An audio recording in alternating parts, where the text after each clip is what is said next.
everybody, it's Mrs. Bean, your safety lady, here to tell you today about how to fill out your tax forms.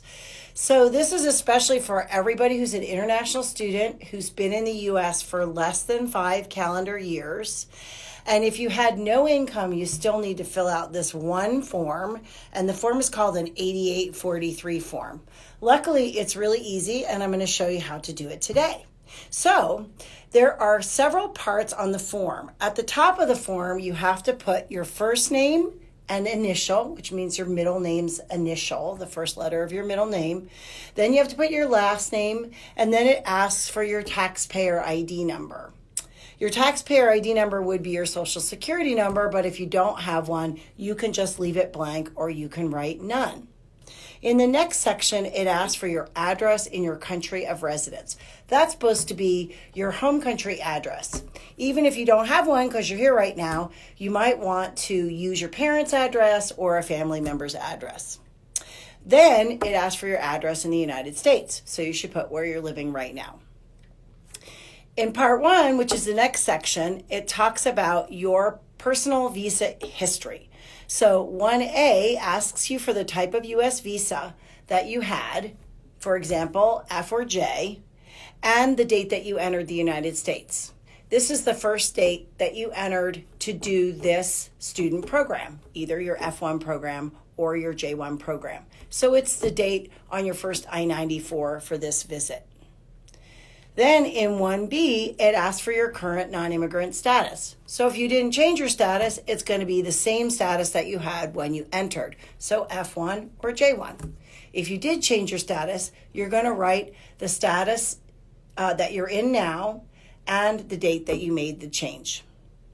Then in question 2, it asks of what country were you a citizen. You're going to use your citizenship country. If you have 2, you're going to use the one whose passport you used to enter the United States. In 3A, it asks what country issued you a passport. Use the passport that you also used to enter the United States. Then 3B, enter your passport number. So you're going to use your passport number. And then in 4A and B is the most difficult question on the form, which is enter the number of days that you were here during 2019, 2018, and 2017. So you have to go out and actually count the days that you were in the United States in all of those years. Luckily, you have Google, so you could just go to Google and look up a date calculator, put the date that you arrived, the date you left. If you went on vacation, you take those days out, and then you figure out the total number of days that you were in the U.S. for those years.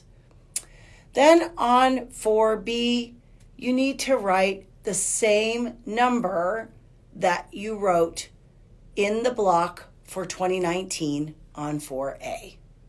Okay? Super simple. Then, since you're a student, you skip down to part 3, which is the student section. On number 9, it asks for the name, address, and telephone number of your academic institution. That's the University of New Mexico. You can just put one, University of New Mexico, Albuquerque, New Mexico. Super simple. In 10, it asks for the director of the program that you attended at the academic institution. You can just put my name and put Global Education Office, and then use the same University of New Mexico, Albuquerque, New Mexico address. In question 11, it asks you to put if you were in the U.S. on FJ MRQ visa in any of the following years: 2013, 2014, 2015, 2016, 2017, 2018. If you were here in the U.S. on FJ, M, or Q visa in any of those years, you just write the letter F or J next to the year. In number 12, it asks if you were here for more than 5 calendar years. As I said in the beginning, if you were here for less than 5 calendar years, you're going to fill out this form. So most of you are going to put no because you weren't here for more than 5 calendar years. Then it asks if you applied for permanent residency. If you didn't apply for a green card, you check no. And applying for the visa lottery, the diversity lottery, is not applying for a green card. It's applying for a chance at a green card. Okay, so we're almost done. On the back, there is a line for signature. So you're just going to sign the form, put the date, and then you're going to make a copy for your records, which could be taking a picture with your phone so that you have a copy of it, because you're supposed to fill out this form and keep a copy of it for 7 years or as long as you stay in the U.S. Then if you didn't have any other income and you didn't have marketplace insurance, you're just going to send it to the address that we provide you at GEO. The address is Department of the Treasury, Internal Revenue Service, Austin, Texas, 73301-0215. You have to walk it over to the post office. There's one right at Cornell and campus, right next to Saggio's. Put a stamp on it and mail it sometime before April 15th. Thank you very much for your attention. Happy tax filing.